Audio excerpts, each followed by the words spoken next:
سورہ انعام کی آیت نمبر 91 ہے۔ اعوذ باللہ من الشیطان الرجیم، بسم اللہ الرحمن الرحیم۔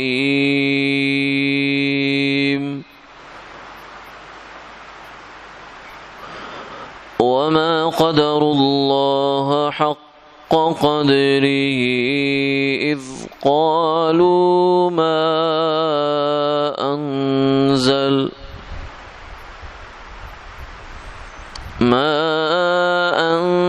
الله على بشر من شيء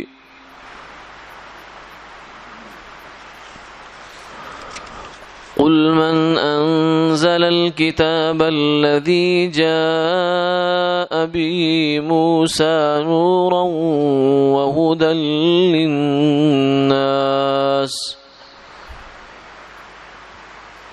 تجعلونه قراطيس تبدونها وتخفون كثيرا وعلمتم ما لم تعلموا أنتم ولا آباؤكم قل الله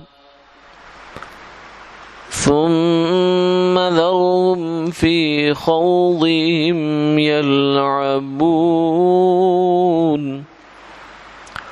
صدق اللہ العظیم۔ اور انہوں نے اللہ کو نہیں پہچانا پورا پہچاننا، جب کہنے لگے کہ اللہ نے کسی انسان پر کوئی چیز نہیں اتاری۔ آپ ان سے پوچھئے کہ جو کتاب موسیٰ علیہ السلام لے کر آئے روشن اور ہدایت لوگوں کے لیے، وہ کتاب کس نے اتاری تھی جس کو تم نے ورق ورق کر کے لوگوں کو دکھلایا اور بہت سی باتوں کو تم نے چھپا رکھا اور تم کو سکھلا دی وہ باتیں جن کو تم نہیں جانتے تھے، نہ تمہارے باپ جانتے تھے۔ آپ کہہ دیجئے کہ اللہ نے یہ کتاب اتاری ہے، پھر ان کو ان کی خرافات میں کھیلتے رہنے دیجئے۔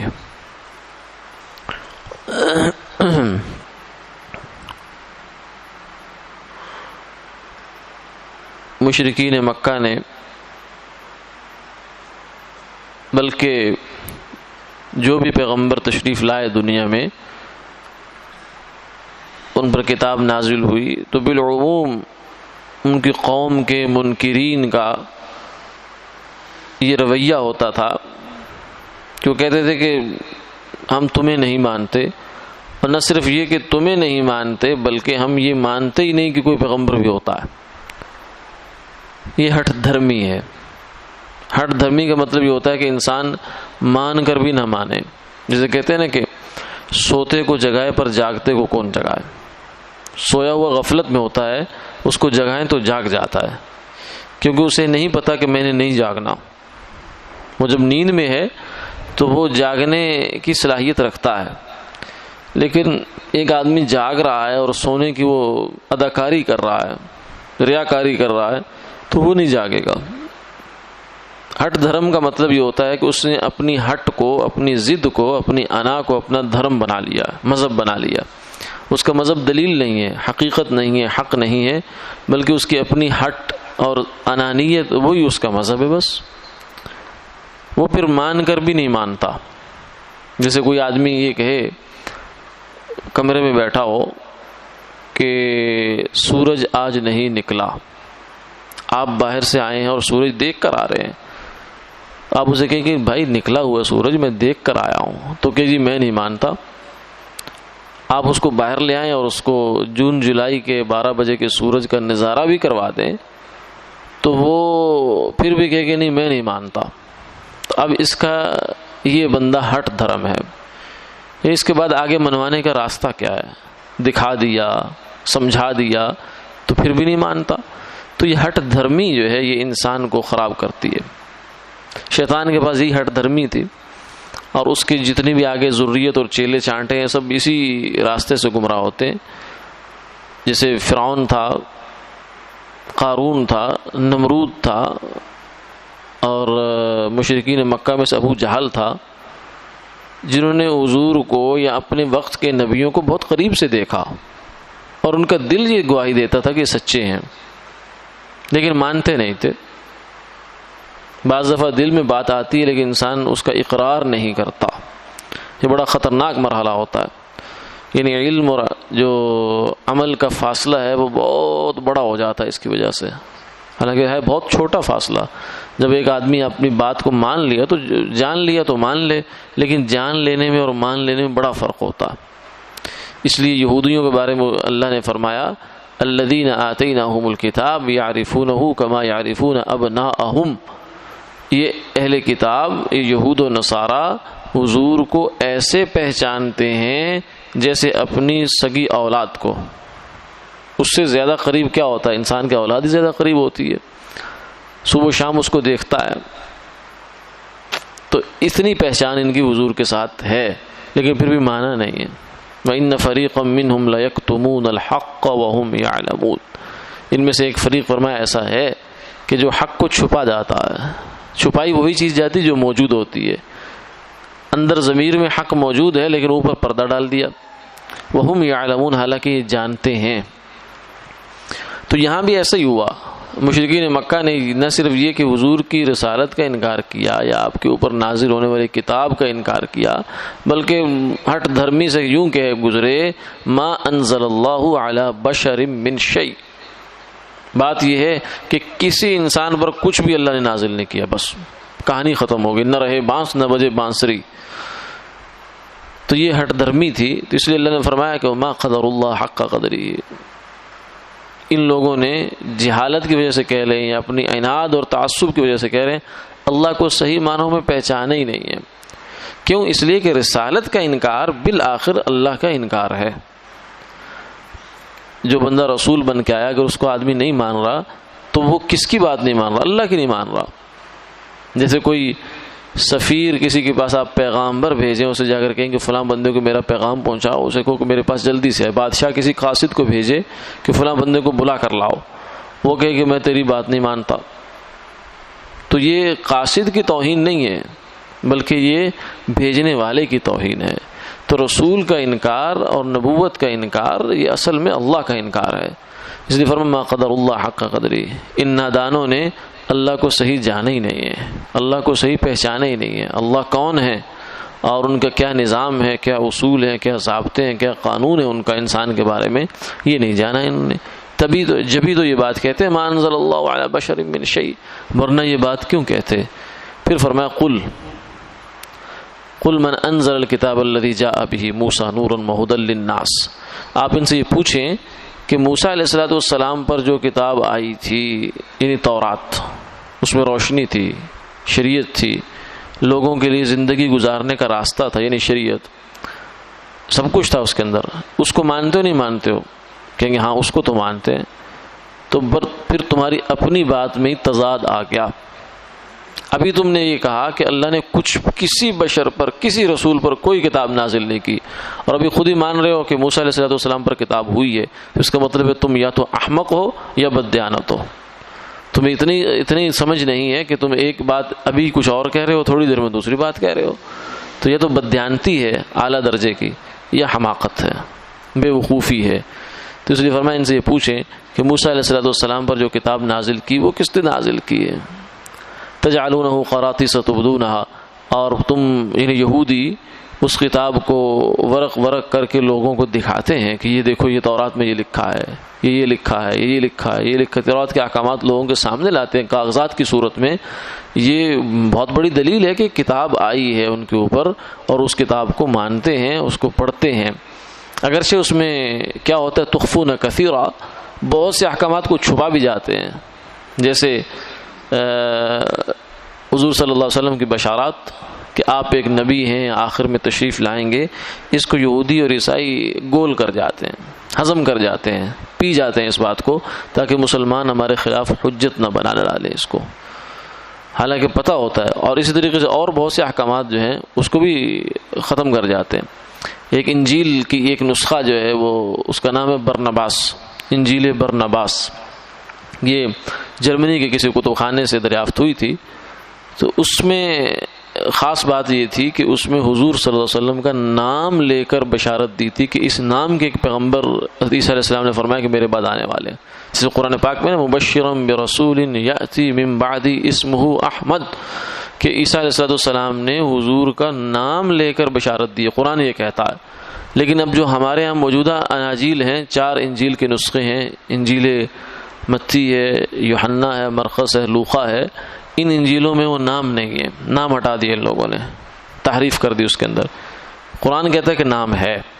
اس انجیل میں نام موجود تھا، کسی مسلمان نے اس کو وہاں سے نکالا اور نکال کر اس نے چھائے کر دیا. اب یہ اس کو مانتے ہی نہیں ہیں، کہتے نہیں یہ تو جعلی انجیل ہے، فیک ہے، یہ صحیح نہیں ہے. جو صحیح انجیلیں وہ ہیں جو ہمارے پاس ہے، جن میں نام نہیں ہے. اس میں ایسی اس بشارت کو مبہم سا کر دیا کہ جس سے مسلمانوں کا پوری طرح کام نہ بن سکے اور یہ بھی نہ کہہ سکے کہ یہاں کوئی چیز تھی نہیں. ایسا اس کو بگاڑ دیا، الفاظ کی ہیر پھیر ایسی کی جس سے اس کا مفہوم جو ہے نا اس میں ابہام پیدا ہو گیا.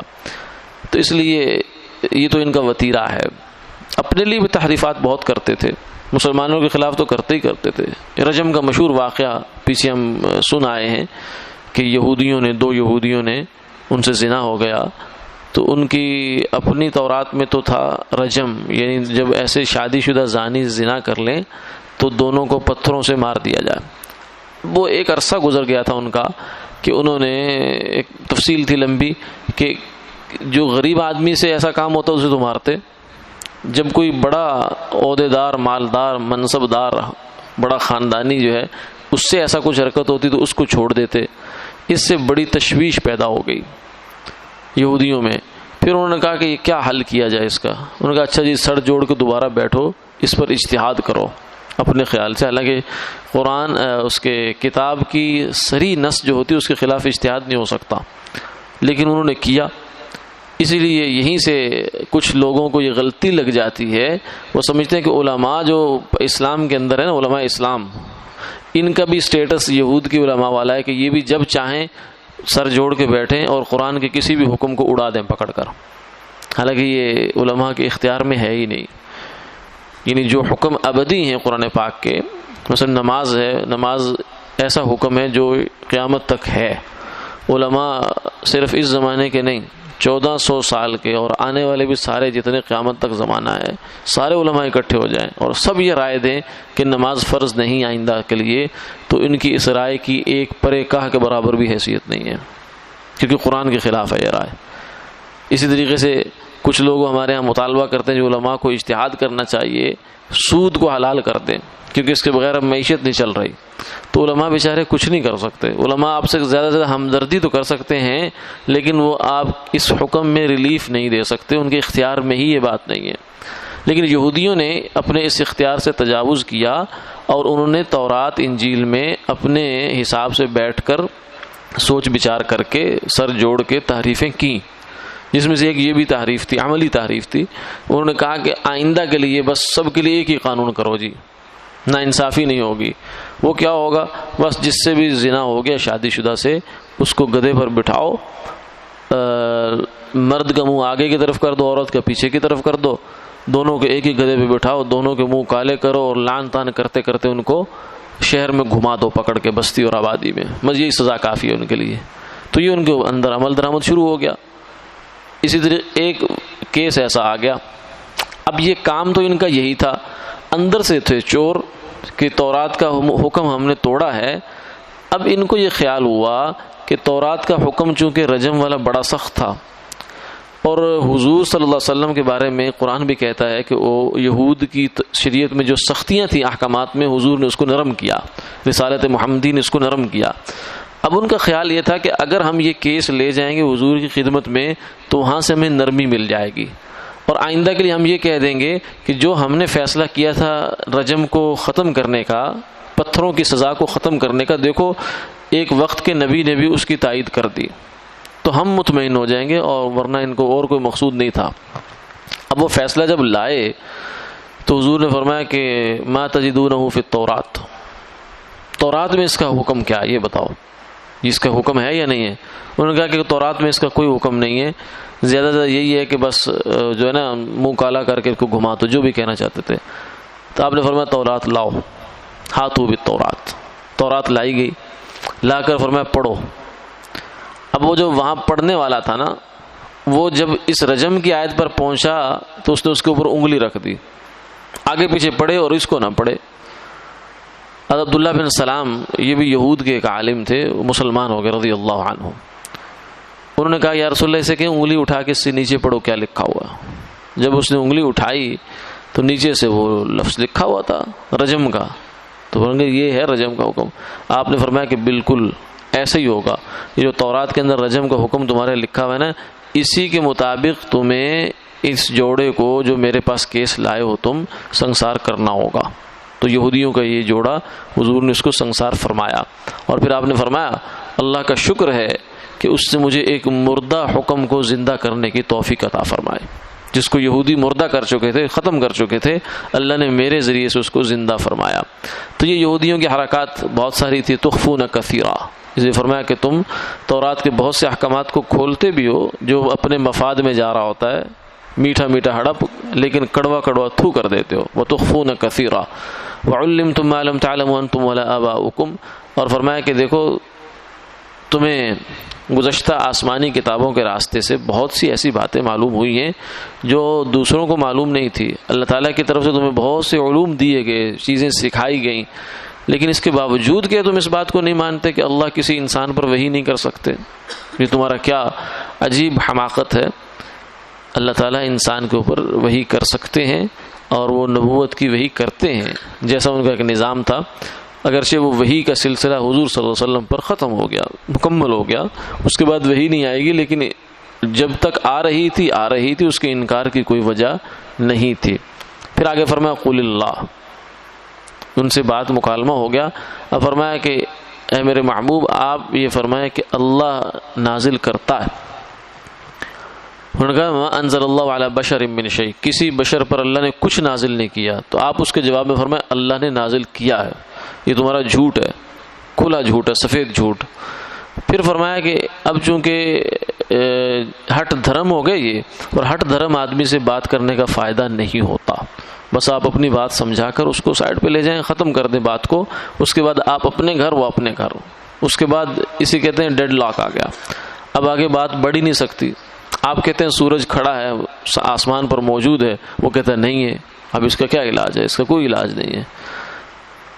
تو پھر فرمایا ثم ذرہم فی خوضہم یلعبون، ان کو ان کی خرافات میں، واہیات، اور ان کے جو اپنے بودی قسم کی دلیلیں اور تعویلیں ہیں، ان کے اندر پڑا رہنے دو بس۔ یلعبون، اسی میں کھیلتے رہیں، اسی میں خوش رہیں، تاں کہ وہ وقت آ جائے کہ موت کا فرشتہ آ کر ان کو دبوچے، اور پھر ان کے سامنے حق کھل کے آئے تو انہیں پتہ چلے گا کہ ہم کتنی بڑی غفلت میں تھے۔ وآخر دعوانا الحمدللہ رب العالمین۔